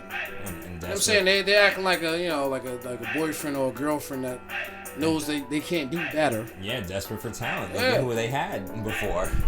Even though you built a fucking culture that people enjoyed. And that is supported by the hometown. They love that team. But you live in a college culture, so regardless of the team you have, they're gonna support you. So why wouldn't you want to build like some homegrown? And that's the fucked up thing. They went from like trying to be like the Spurs to being like Miami. And it's stupid because that Spurs shit is what Well, they had that PTSD getting smoked by the Heatles, so that makes sense. Hey, but you're a young team. You're gonna get smoked. Yeah. You're not ready yet. But you made it to the final. Keep your finals foundation. James Harden together with these three or these two, then let's see what's up. If it doesn't work, then you break it up. Yeah. Alas, I'm sure that reality is interesting where they stay together. But my team was okay. I was smoking boots. It was slow going at first, and then I started smoking boots because a lot of my guards and forwards were getting busy, and I had Joel. And as the Lightskin one said a couple minutes ago, then the injury bug started hitting everybody, as is the normal thing. But it was just so strange. Like, I mean, that's how the season started. Just injuries right out the gate, and like people recovering from them, people trying to build teams from the waiver wire, stuff like that, trying to win those early matchups, which is so important for seeding and stuff. And I'm overall pleased. I beat everybody, which is nice. I didn't expect to do so well, honestly, despite my basketball knowledge, my high basketball IQ. I still needed a lot of help in like pouring over the waiver wire and trying to figure out if I was doing the right thing or not. No, you know what I mean? It was some real It was a fun thing to do at work. Coaching, real GM work that had to be, administered. Justice was administered. For real. Unfortunately, though, and this is why I mentioned the disappointing part, because of the rash of injuries that hit my team at the end of the year, Shai Gilgeous-Alexander included, I started to lose really close matchups because I was missing those 30 points and all those assists and those couple of steals and stuff. That's when I started getting guys like Herb Jones and other Pelicans who were free, like Nickeil Alexander-Walker and weird players like that. I had Mike Conley sometimes, like odd, like fill-in another fan favorite. Yeah, another fan favorite of mine. And it was cool, man. It was a good time. But the disappointing part came in my seeding game. Even though I was second or third place most of the year, and here comes the sad music, right, to punctuate it. For whatever reason, I had lost enough matchups with the top players of the league, like Please Take the Shot, Kyrie, shout out to you, and Matt, and God's Plan. There was a lot of schemery, man. And I was out here. There was a lot of corruption in it. I was basically they were the NWO, and I was stinging the rafters with my bat. Like, that's how I was doing it. You was stinging. I was DDP. So exactly. I know these niggas. You were out there with the taped up ribs. yeah. Keep it real. I couldn't seed for the playoffs high enough, even though I had that third highest win total. And the tiebreaker killed me. Ultimately, is what happened. The tiebreakers killed me, and I had to play for fifth place. And I was so injured by that point that I got smoked. So I couldn't even get to fifth, even though I'm better than everyone else in the league. I beat everybody else. The infinite whack. Fuck. It hurt. It hurt so bad. It hurt so fucking bad, chat. But I'm still proud of myself. As you should be. And it was still fun. So at least it was fun. And it's not like I lost money. Like, I would be. Then I'm saying it wasn't. Then I would be tight. It wasn't like you had to get a tattoo on your ass or some shit. Or some shit. Of the Larry O'Brien trophy or some shit. So that was my team. Or those were our teams. Fantastic, but ultimately crippled by the basketball gods. Maybe we flew too close to the sun. I think that might have been it. Yeah, the wings got melted. Yep. That's all right. We will emerge stronger next season. I ain't got no choice, man. And it's gonna be an interesting series of picks, man. We'll see what happens. Shout out to Damian Lillard. I'm sorry that your season went the way it did. Dame, boy, no. All you gotta do is just come out here to the Garden, baby. We'll take care of you. Lost CJ. Shout out to CJ. Listen, Dame, look, they're taking everything away from you. Okay? They don't love you. Listen, they don't love you like you think they do. Listen, just come out to the Garden. We'll take care of you, baby. We don't have the money to pay that man. No, we do. How? We're not paying anybody. What are you talking about? Who are we paying? You giving him the 4 years or whatever? Yes. We're not paying anybody, bro. Who are we paying? I couldn't tell you. Exactly. We have one Kemba? of the biggest. No, he's not staying. I know that. There's nobody around for us to pay.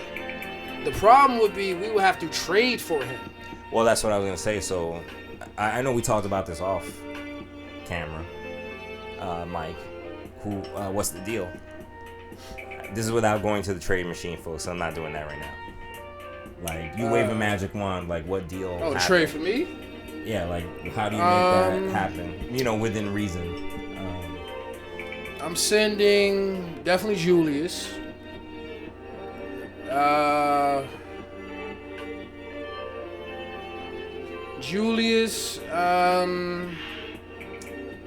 One of the guards. I'm not even gonna say who right now because it doesn't even fucking matter. A guard.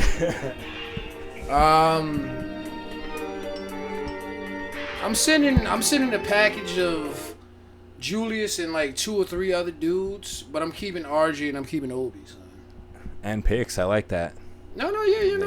They could have picks. I don't give a fuck about the picks, but. Well, then you could keep one guy if you send picks. Yeah, no. I'm saying no. I'm keeping RJ and I'm keeping Obi, but anybody else? Everybody, it's a fire sale. Is basically what you're saying. Anybody else? You could whatever 3 they want, and not a whole series of picks, but I'll send them like 1, 1, and a 2 for Dame. Because again, we're talking about Dame coming off a major injury, bro. No one else? No. I'm not giving these niggas the Melo treatment. No, you don't have to swindle. Just no one, not even an extra body. For what? 3 bodies in the pick. Any 3 bodies you want outside of RJ and Obi. Like Julius is the main piece. Any other 2 bodies you want with him. It could be Mitchell Robinson. It could be whoever you want. So 3 bodies. Julius, 2 other bodies, a first and a second. Well, it have to be Mitchell because he's the one people ask for the most. Well, it will have to be Julius and another guard to replace this dude. Right. So Julius. All right, babe, I got you. Julius, IQ, and I guess Mitchell. It's not bad. As a matter of fact, I may keep Mitchell because those first 2, that's a little swindle. So I may just send Julius, IQ, and like the first and the second. It's still good. Blazers ain't got no choice but to accept that. Especially if he's supposedly as disgruntled as they say he is. And he already said, he's trying to go. He hasn't said that he's trying to be. He ain't trying to go to the Nets. Let's clarify that right now. But not in so many words. He's already said, yeah, I'm trying to play in the Garden. So 2 bodies, like I said, IQ, Julius, IQ, somebody from the bench. I can't think of who that is right now. Maybe definitely one of the young point guards that we got. I'll have to look into that a little bit more. Because they all gun a little too much for me, so I wouldn't mind getting rid of any of these little niggas, but either way. Julius, IQ. Yeah, fuck it. Julius, IQ, and like the first and the second, bro. That's all they get. Portland, they need anything they can get right now. So Julius, IQ, and like I said, a first next year and a second somewhere down the line. So. And we get Dame and one of their seconds. Okay. Not bad at all. So you can put that shit in the trade machine right now. I could, but I'm not gonna. No, I'm not saying you should. I'm just saying you could. I might later, just to see if the math adds up, or if whatever late night listener when I put this out, if I haven't looked it up by now, we'll do that in the comments. Go for it. Nah, because look, we're looking at I forgot when Dame got that 180 or whatever, 180, 160. But he's technically still on that contract. And now I think that was a 5-year deal, so I believe. Yeah, he's at the end of it. He's either the last 2 or like the last year of that. So, listen, as a Knicks fan, I'll take Dame on what we would consider as a not even like a franchise tag, but I'll take the man on shit. Even if we traded for him like trade deadline, I'll take him for a 1.5-year deal and we'll see what's up. But at this point, I'm not even gonna lie to you folks. I'll take 65% of Dame Lillard over anybody the Knicks can get right now. Feasibly can get. You know what I mean? Like, I'm not like, I've never been a delusional ass Knicks fan, so I know we're not gonna get Giannis or, you know what I'm saying? We ain't, if we had the right people moving, we might be able to get like somebody like Cat or a young star or young up and coming star, but the Knicks we're still trying to rebuild that lore that the Knickerbockers had / the Garden. So I'm not even gonna lie to you. Just being where dudes work right now and shit, doing a sports podcast. I'm always have to throw it back to the one of the original Goonies. Shout out to the Rangers, man. Dudes ain't hockey fans like that, but I am getting into it a little bit more. And I'm not even gonna lie to you, as we do this cast right now, the active New York teams are getting their shit off. That being the Rangers, the Mets, and the Yankees. So hopefully this summer and this fall / winter is a very exciting time in regards to New York sports, because God knows we ain't had it in so fucking long, alright? Because honestly, the last championship we had in New York was, the 09 Yankees? Damn. That's kind of a shitty reality to come to. I was still in college back then, folks.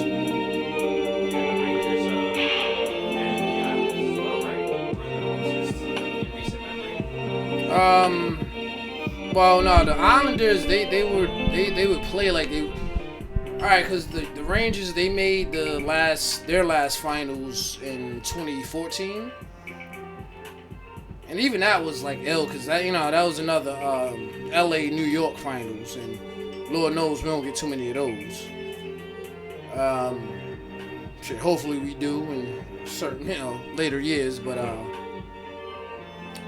either way, like we've had so many. Stay tuned for that Sacramento Nets final in like 2034 or whatever. Oh gosh. I mean, if that happens, then shit, we may really have to go to Sacramento to record. I ain't gonna hold you, son. Stay tuned for the Sacktown at the end of the world, folks. Damn, it won't be like Hot Rod at the end of the world to honor KJ. No, it wouldn't. It would either have to be and I don't want to even get into that, son. It would have to go back to the Sacramento Queens days. Oh my God, I knew you were gonna say that. I mean, I was a fan of them. I'm just throwing that out there because of Shaq's bitch ass. But either way, Shaq's hating ass. Shout out to Vladi. Shout out to Doug Christie. Shout out to Peja. My main man, Mike Bibby. You know what I'm saying? C-Web. Even though, you and your bullshit, but whatever. Shout out to Bobby Jackson. Cleon Clark, excuse me. Young Hito Turkoglu. Young Frosted Tips Hito Turkoglu. You know what I'm saying? Shout out to your man G-Force. Your man Harold Wallace. G-Force. Scott Pollard. Old Jimmy Jackson. Who else was on that team? If I'm forgetting about you, then that means you didn't matter. I think you got most of them. I'm not going to bring up Brad Miller because this was before him. But, because Brad Miller got traded for, who did he get traded for? Who the fuck did that? Jesus Christ. Because Brad Miller, he was on the Pacers, your Pacers. Then he went to the Kings, then he went to the Bulls. Yep. Who the fuck did he get traded for, though? Because that was definitely way before Ron Artest got there. Alright, well, excuse me, folks. I forgot my fucking Kings lore. But, either way. You clearly see I remember that bum-ass team that should have beat the Kings back in 2002. The Lakers. As a matter of fact, if we being real, son, we're coming up again to another Memorial Day weekend. And that fucking game was that Sunday before Memorial Day, son. When the the fucking tip out, the Robert Horry shot when the Kings was about to go up 3-1 against the fucking Lakers. And again, I remember watching that game with your boy P-Man, and till this day, I guarantee you, he doesn't remember shit about that game except him talking shit about how he loved the Lakers, even though... Such a foundational basketball moment. It is, and till this day... Of modern basketball. Till this day, I guarantee you, he couldn't explain to you why he likes the Lakers. Outside of, like, maybe, like, me and him playing, like, NBA courtside. You know. And, again, during that time, that was the team. You know, Kobeisms. No. Not even the Kobeisms. No. He wouldn't even... He will tell you that now because he knows about Kobe now, but I guarantee you that is not why he was like, he loved the Lakers. He was just... He's a front runner. You know why? Because as we were watching that Super Bowl with the Patriots against the Rams, he was talking mad shit about how the Rams is losing. He was going for the Patriots. Didn't know shit about the Patriots. The Rams sided up. Oh shit, I think the Rams about to lose. Then when Vinatieri hit his first fucking field goal, I told you, Patriots gonna win. Meanwhile, I knew he ain't know shit about football at all. So. He likes winning. Front runner. So we coming up on that time. I guess we could talk tails. No, I guess at this point we'll have to save it. It was a nice little, like I said, we ran our mouths too much, and the tails would be a nice little, a little mini joint, much like the security tails. Word so, up. Folks, we have the security tails, and we have the tails of the tail. Which honestly, I still would like to get guests on. Like, can't just be us on that one. Well, we'll have to start it off. We have to recruit. But, I mean, we will have to set the foundation for that. True. Maybe another sake episode without the sake. As a matter of fact, folks, we may have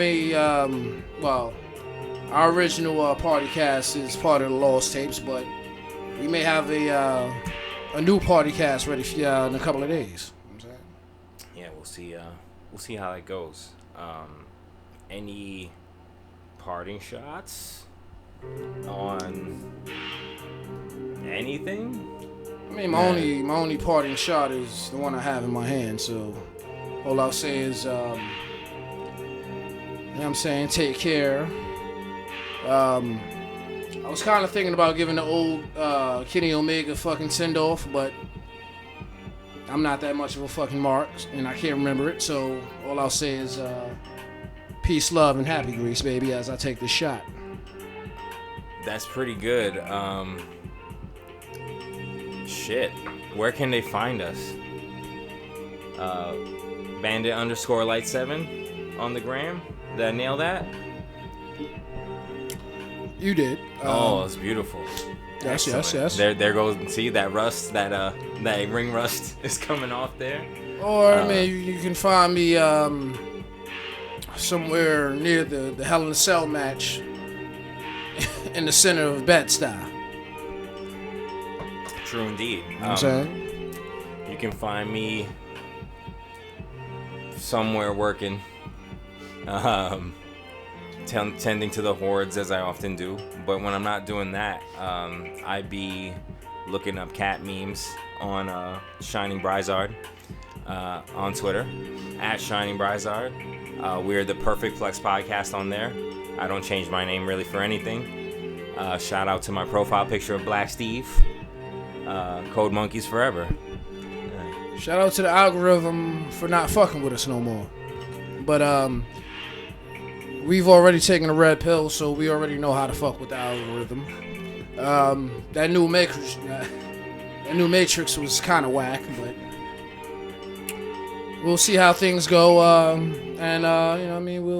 We still trying to give y'all that magic and that bird. That yard bird.